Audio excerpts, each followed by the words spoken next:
All right, hello everybody, and welcome to Geopolitical Trends, where truth matters. Very, very excited to be with you on this February 12th. Hope you guys had a good weekend, peaceful weekend. You just chill out and relax a little bit. So I am ready to go. I didn't do much except preparing for this past weekend, but I also just had to chill out a little bit. Take a break sometimes is good. That me time is very, very important. Very, very, very important. So anyway, I am very, very excited to be here because I got an interesting topic for you that I was gonna provide you a framework and insights. Then I'll detail more about it on the other location, and I will provide you all the links and all that as we move forward. As a matter of fact, I already put the link in the description for this video. So if you go back to the description, you'll see the link there, but I will put it up for you. Let me see first who's here, because I like to always say hi to all of you, no exception. So Willie Holman, as always, from West Memphis, good to see you. Cyrus, great, good to see you. Good morning, Dr. David. How is life? Very busy, as always. By the way, guys, Cyrus is the one that I always say there is someone who buys me coffee every day. That's Cyrus the Great. So every day since I launched the Buy Me Coffee platform, and Osiris has been a great avid supporter, like many other of you guys out there, and I am very grateful to you for that. So thank you very much, Osiris. And I'm seeing, good to see you. Boone, good to see you as always. Greetings from, well, that's an interesting, from active deindustrialization, the land of act. I guessed which one is that, right? You guys know, right?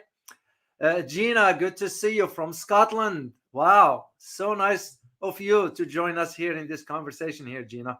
Good to have you here. John Smittens, good to see you as always. Royin, good to see you from Illinois. Coach Hoy Hoy, oh, thank you so much for your super sticker. Hi, Dr. David, thank you so much, Coach Hoy. Coach Hoy Hoy has been with me here since the beginning, an avid supporter. Thank you so much for your support. Alba back, good to see you from Canada. I haven't seen you for a while. Hope all is well. Jorge Moreja from California, good to see you as always. Hong Tua, good to see you as always. All right, guys. Phil, here you are. Good to see you as always. Muslim Revert, good to see you. Mark Up, hello to you as well. So, oh, Boone, here is Boone. Let me say thank you to you, man. Happy to that you mentioned Machiavelli some times ago. Yes, I did. Because the reason why I mentioned Machiavelli, because Boone sent me some particular comments and talked about Machiavelli pertaining to what's going on in his conversation he had with some people in Poland. And that's one of also was coincided with what I was gonna do about Machiavelli. So very, very interesting. Omar, good to see you. G Barnes, good to see you. Franny, as always, good to see you here. So, all right, guys, let's get into our topic here today. What I am gonna be covering here. First of all, I'm gonna start with the questions because it's worth for you guys to know why it's very important. And by the way, the reason I decided to address this because you guys voted for it. I gave you two choices between the Nord Stream 2 investigation, which was closed officially without knowing who the culprit is, and the topic of the Egypt. And most of you guys wanted to have the Egypt conversation. So, and rightly so, because there's a lot you need to know. So the first question we need to ask is, was there a deal between Israel and Egypt to undermine Palestine? I am not talking about the peace treaty that Egypt signed with Israel. That's not what I'm talking about. I'm talking about recently, since the conflict started on October 7th. Was there a deal behind closed doors or not? Second one, was Egypt giving a lip service not only to the Palestinians, but to the whole Arab Muslim world? Yeah, we'll stand with Palestine and all that. Like I said last time, guys, most Arab countries, and again, I am not bashing Arab countries, whatever, I just state the facts. They do more talking than they do acting. Because in action, that matters Like the saying goes, watch what a man does, not what he says. Everybody can talk. It's in action that matters. And the third question we need to consider, is there a much bigger issue than all what meets the eyes?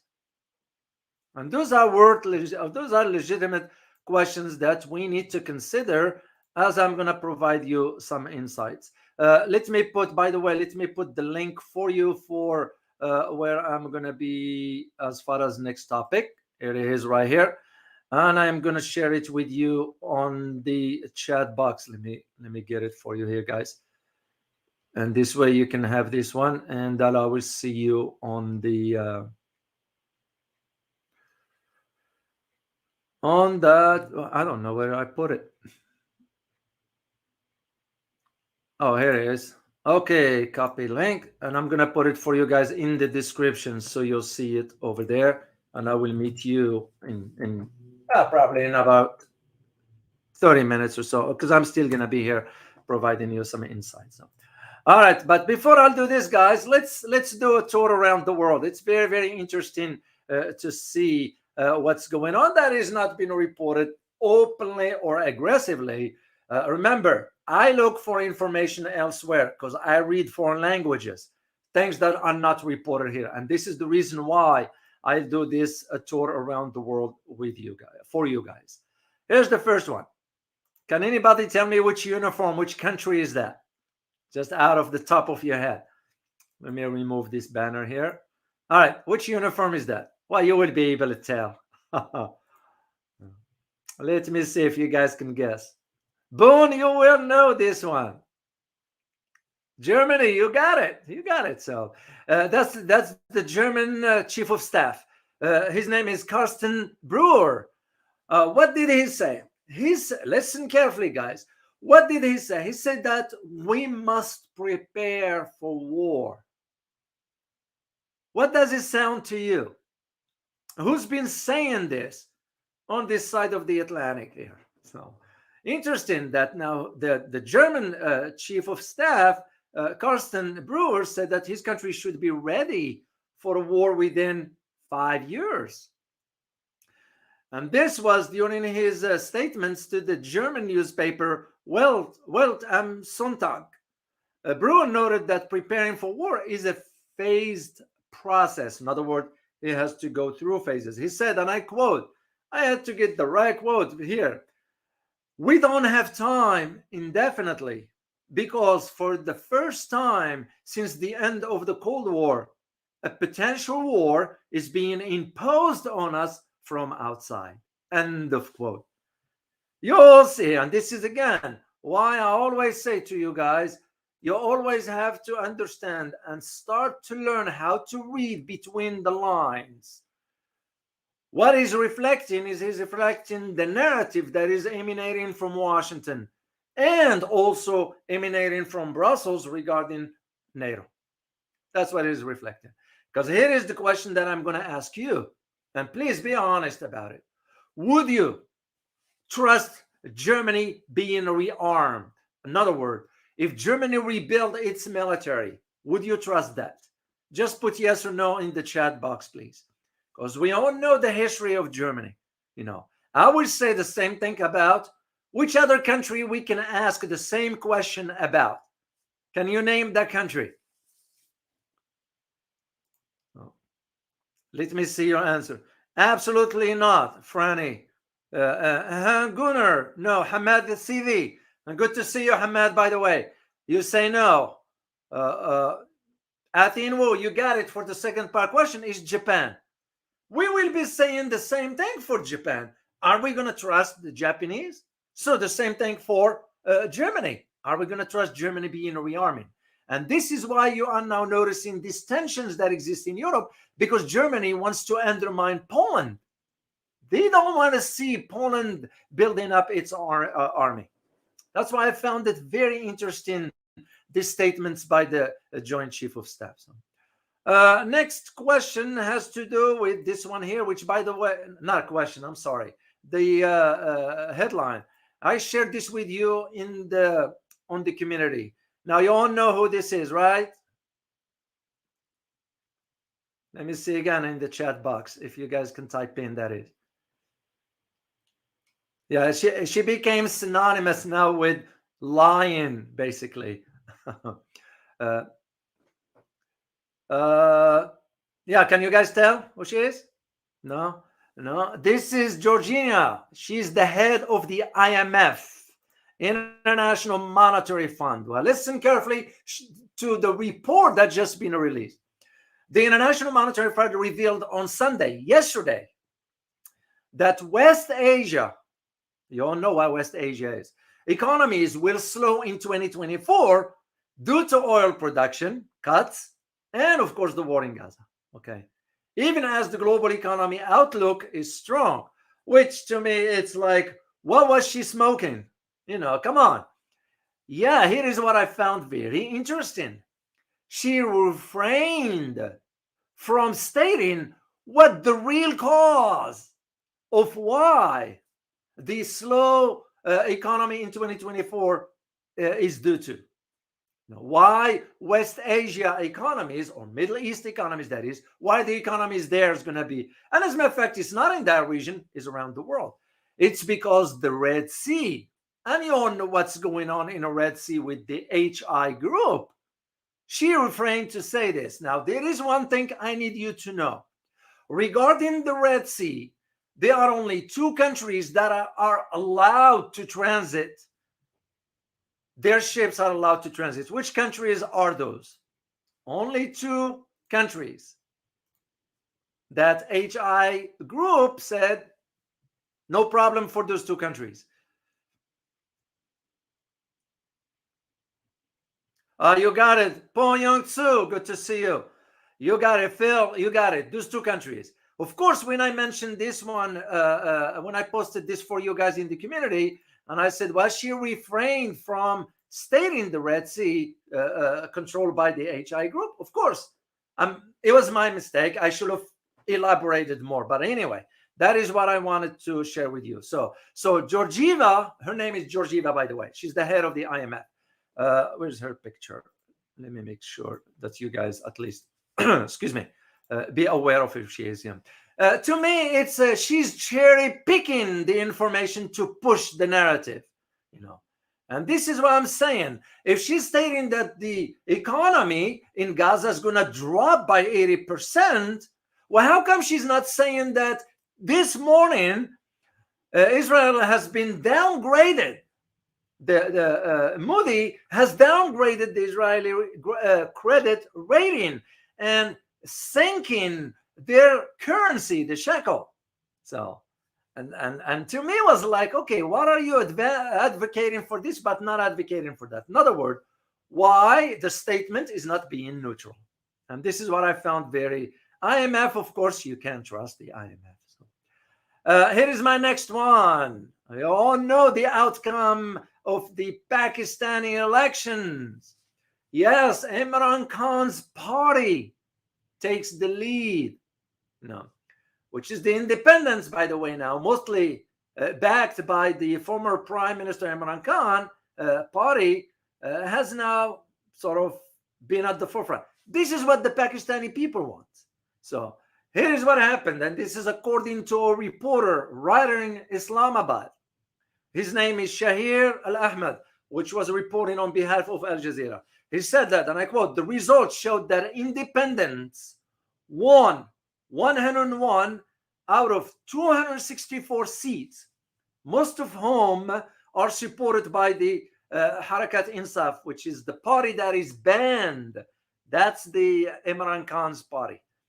Banned. And that just shows you where things are. So who are you going to trust now? And we all know what led to that outcome of the this one here. I'm not going to talk about it here on this. I'll talk about it in the next platform. The same thing with this one here.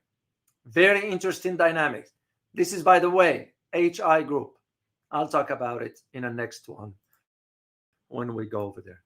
All right, let's go to our conversation now about, just to give you a background for those who might not know, what just been revealed is that the navigation the Navy for ships. You know, there's a tracking mechanism and data and all that stuff, the transponder and so forth. Now, the navigation data revealed that Egypt, one of the ships in Egypt, has been making about 25 trips to Israeli port of Ashdod, all loaded with goods for the Israelis. And this happened during and still going on. Actually, stopped now because they said they stopped as of February 8th because it was revealed. Well, it's problematic to begin with. And this is my point in all this. What I want to highlight to you in this conversation is the double standard. We're not talking about Israel. We're talking about Egypt, a Muslim country that says we stand with the Palestinians. It's nonsense. So what this data showed, it showed that the significant increase in the number of trips to the Israeli port. Very, very, very, very troubling. So, and this is where you have now this guy here on the right. This is President Sisi of Egypt, and of course, this is the Prime Minister of Israel. And this is where you have now this issue of, well, wait a minute, why is this? Egypt is maintaining the agreement regarding goods with Israel, despite what's going on. As a matter of fact, last night, Egypt now threatened. Yeah, they threatened to stop the peace treaty with Israel. Well, mark my word on it, it's nothing but hypes and a facade. Why? Because Egyptian government now is exposed. It's no different what Jordan was doing till it was exposed that not only they had American forces on their territory, but also they were giving a lip service because they allowed their airspace for the US and the UK to attack the HI group. Saudis are back and forth. Do we normalize with the Israelis or we don't? Now they're saying we will normalize only if Israel will allow the establishment of the Palestinian state with the 1967 borders, which is, again, nothing but hypes, because you and I know Israel is not going to agree to that. In addition to what the Saudis saying that Jerusalem would be the capital for Palestine. You and I know it's not the truth. It ain't going to happen. So, but before I delve deeper, let me share some geography with you, a little bit of history. Then we're going to go into a brief analysis here, and I'll take the conversation to the other location. All right, let me share the link with you here, guys. And where is it? Right here. Here we go. And by the way, I give credit to the World Atlas. That's where I get the map from here that I share with you on the screen. Egypt, the land. Okay, I'm going to ask you a question, guys. Let me get the screen for you first. Excuse me. And by the way, last time someone asked me, when I put the link for the Rumble, I have to put it out of the screen. I can't do that because that's how it shows on. I can move that when it shows up in the screen, it shows up there. So I'm sorry, it's just not working for me here. So this is why I advise those individuals to go to the description for the video, and there is the link over there. So, all right, what are we looking at? We're looking at Egypt. Egypt is a transcontinental country. Means what? It stretches on 3 different locations. That stretches from the northeast corner of Africa to the southwest corner of Asia.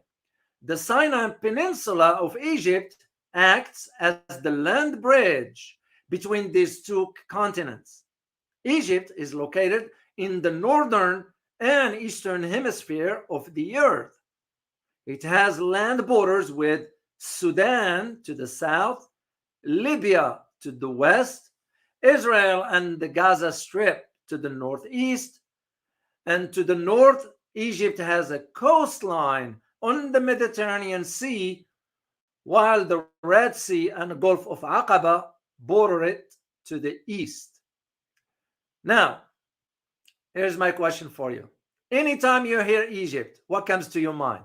There's supposed to be 2 things that comes to your mind. Let me just see what you guys can think of. Two major things. I just want to. Cleopatra, that's true. Cleopatra the Seventh, that's one. Channel, that's one. Suez Canal, that's one too. I'm looking for two other ones. Pyramids, that's one. What is the second one? And the second one has to do with economics. Very, very, very important. As a matter of fact, there is now tensions with the countries where that water goes to. Yes, the Suez Canal and pyramids. You got it. You got it. You got it. The Nile. Because you cannot. This is what's going. Check out the issues between Sudan, Eritrea, and Egypt, where the tensions are. And it has to do with access to the Nile, because the Nile River is very crucial. It's called the Nile Delta region, the whole of it. So one of Egypt's most significant geographical features is the Nile Delta. And the delta itself stretches from the northern part of Cairo to the Mediterranean Sea.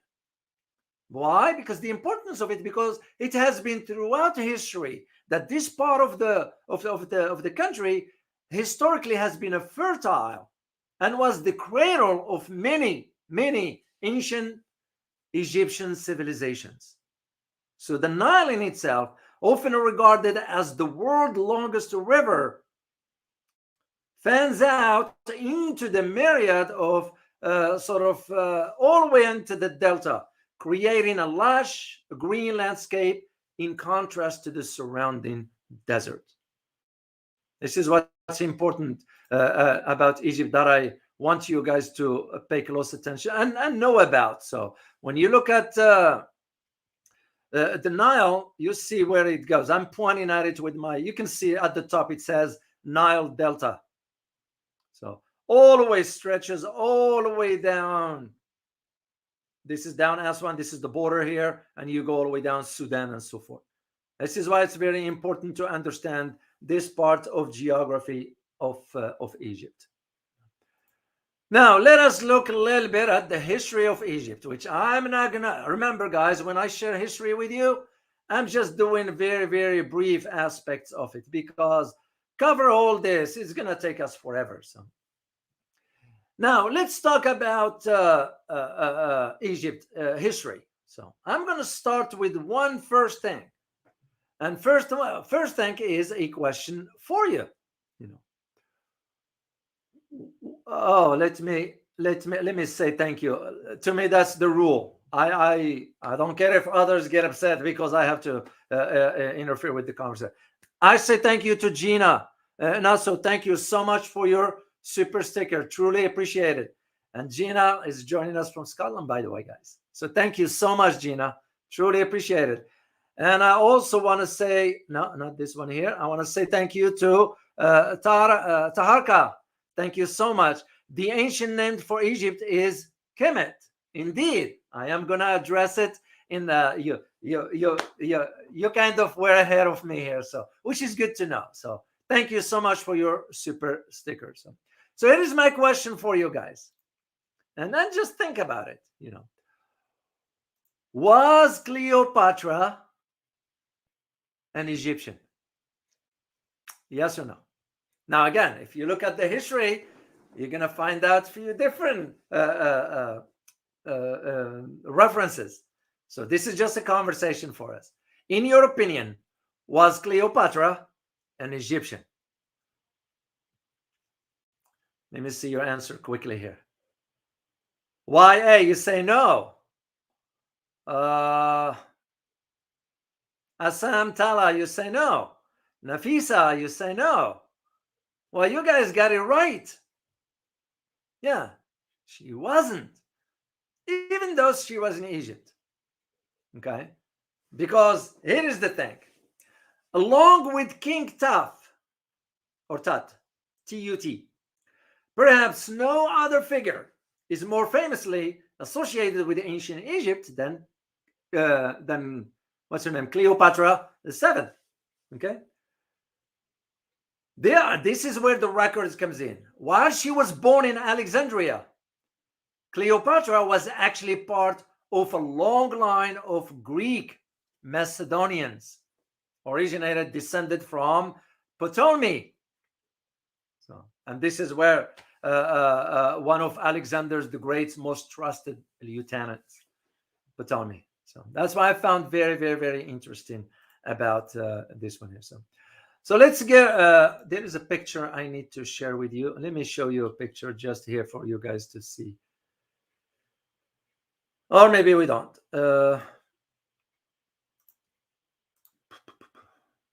I had some pictures for you guys to see. Yeah, I don't know what it is. Let's move on. So now, when you think about the Ptolemaic dynasty, which ruled Egypt from about 320 or 323 or so to 30 BC. Excuse me. Most of its leaders at that time remained largely Greek in their culture and sensibilities. This is where that conversation about Cleopatra, where is she? Greek or Egyptian? So in fact, this is why Cleopatra was famous for being one of the first member of the Ptolemaic dynasty to actually speak the Egyptian language. So with both the Egyptian and the Hittites facing threats from other people back in about 1259 BC, Ramses II, and I remember this when because when I took a course in history way back, Ramses in Arabic language is pronounced Ramses II. So Ramses II and Hittite king Hattusili the third, both of them negotiated an agreement of sort. Why? Because it was some sort of a peace treaty.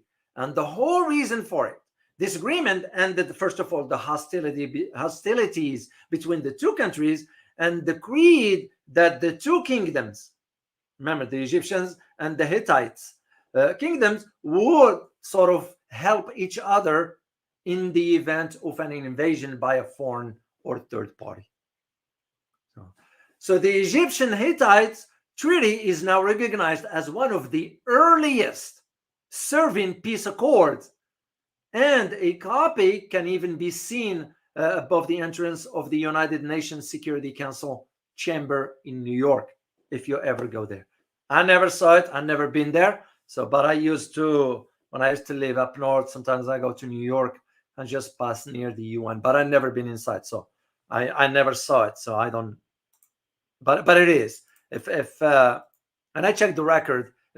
So it is there. So let me share a picture with you at least to show you something from ancient Egypt, which you're all gonna recognize anyway.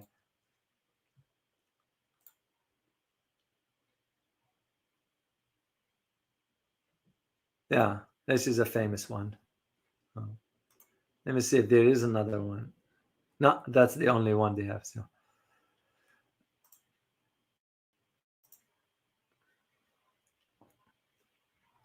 So this is what I wanted just to share with you briefly here, because as I said earlier, the history of Egypt is so long. It's so long. I mean, I don't know. Do you guys want me to keep a little bit more on this? Let me just take you back to 3500 BC. I'll just take you to that time. And this one was like this past time dates for the Egyptians at that time, the Egyptian civilization. Because during this era, what they were known for, the sort of, even the painting that now you see depicts sort of the rulers of that time, like the pharaohs. That's one of the reflection of the old civilization of the Egyptian at that time. Then you think about let me just see briefly here the pharaohs era, because it's very important to understand. And you see this a lot through the Egyptian art, which depicts a lot of time the pharaohs as being trim and status quo. You know, but this was most likely not the case. You know, because the Egyptian diet of beer, wine, bread, and honey was high in sugar. Why? Because studies show that it may have done a number on a royal waistline, meaning becoming fat. That's the. But again, this is just a reflection of uh, uh, of what was going on. Now, here is another question for you, and I'm going to share. Let me ask you this question: who built the pyramids? Because some historical records indicate something else. Who, in your opinion, built the pyramids? Let me see what you guys come up with.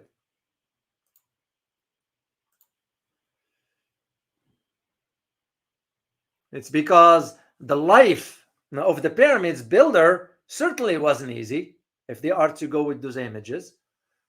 So, in your opinion, because we all know when you think about Giza, I mean, all that structure and all that stuff. And again, when I getting into, I just wanted to get your opinions.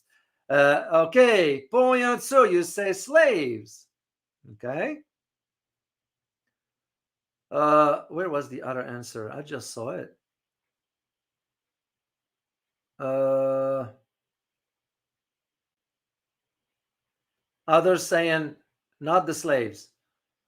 Gina, you say not humans. Okay, you got a point there. Uh, yeah, it's very, very interesting to understand at least this part. So the life of pyramid builders certainly wasn't easy, as I mentioned. Because why? Archaeologists have found that the skeletons of workers commonly show signs of arthritis and other ailment. But evidence, see, and I'm no archaeologist, guys, this is based on the record that I found. I share it with you as is.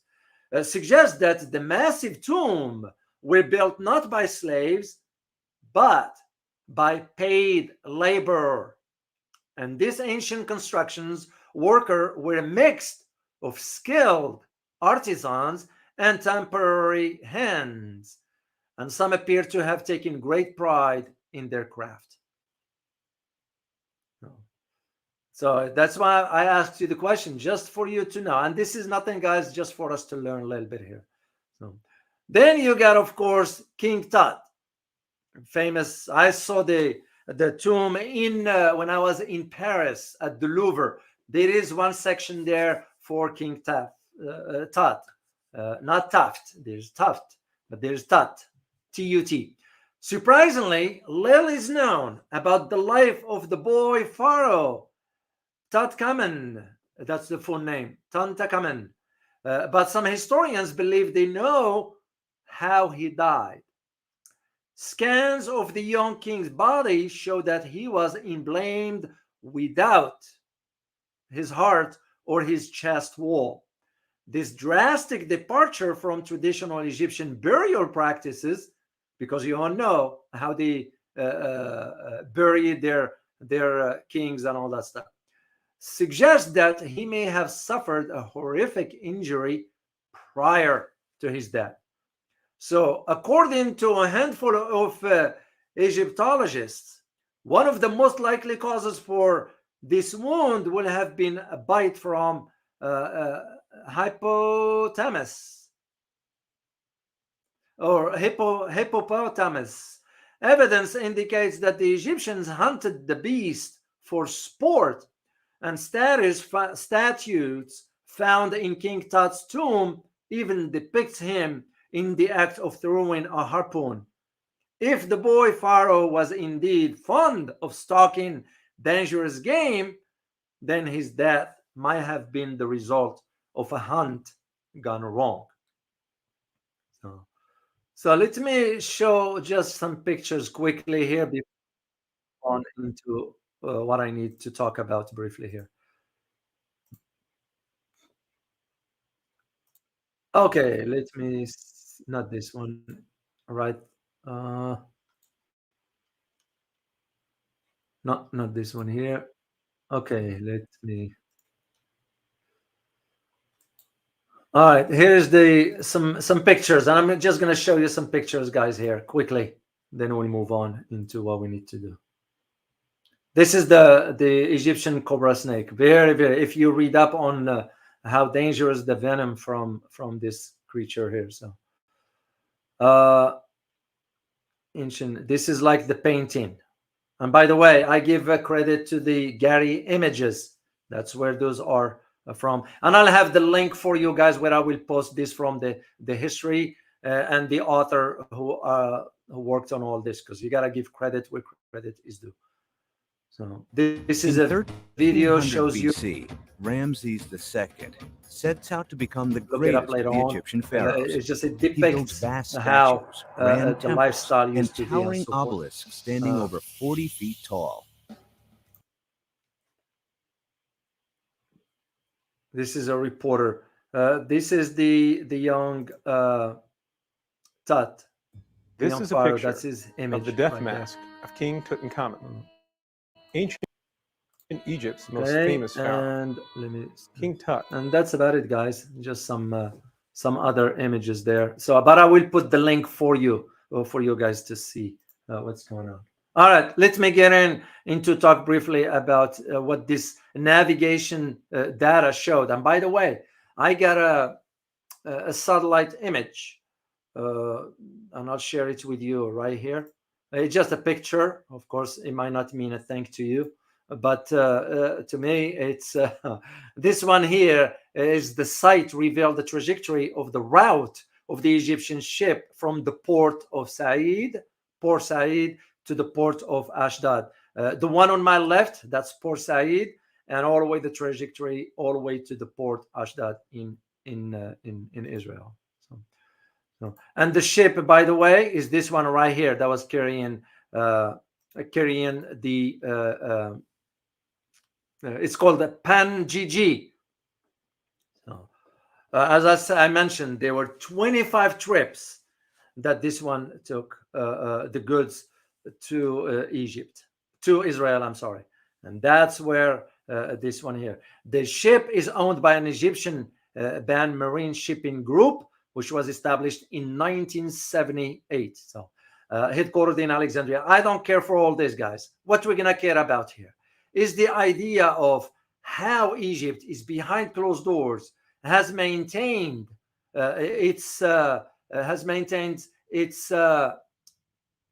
conversation with Israel. This is the Sisi and Netanyahu, and in the middle, guys, that's the translator there. How they maintained the secrecy behind the scenes. So this is why I'm saying, no matter what you hear emanating from Arab countries, capitals, be it Amman or Riyadh or Cairo or Beirut, whatever. I don't care what country that is. It's nothing but hypes. I had to look now. I'm going to check on the statement of Anwar Ibrahim from Malaysia. So, yeah, he's saying that, well, we need to support the Palestinians and all that stuff. Well, wait a minute. Talking versus acting is two different on the opposite side of the spectrum, which is which. So here is Egypt now keeps sending merchandise, goods in return for money. And this is what they're saying. Well, because here is what I found very problematic. Egypt, about 3 weeks ago or 4, they were saying, well, we have been hammered economically because of what's going on in the Red Sea and all that stuff, which was nothing but a lie. Yes, they might be hampered economically a little bit because of the Suez Canal, whatever, but at the same time, you are maintaining a transit, 25 trips of goods from Egypt to Israel. So what are you talking about? And this is what I'm saying, the double standards when it comes down to, we're not just blaming Egypt here. We're talking about in general terms. So, because we don't know what's going on with what's taking place, and I'll elaborate on what I can talk about in the other part over on the other site. So, one thing I need you to understand is how Egypt and Israel came to be together. It's peace treaty. So, because the first trip of a sitting president. What was his name, by the way? Of an Egyptian sitting president who was the first ever to visit Israel at that time. And do you guys know what year was that? Let me just see the chat box here. And of course, he got assassinated later.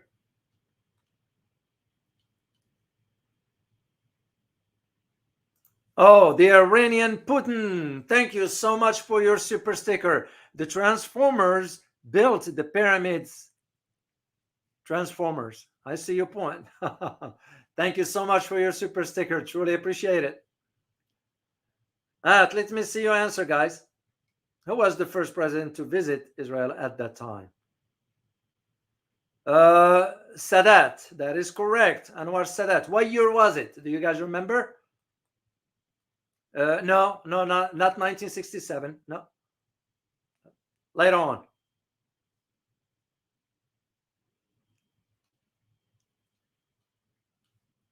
And Anwar Sadat. That is correct. I'm seeing.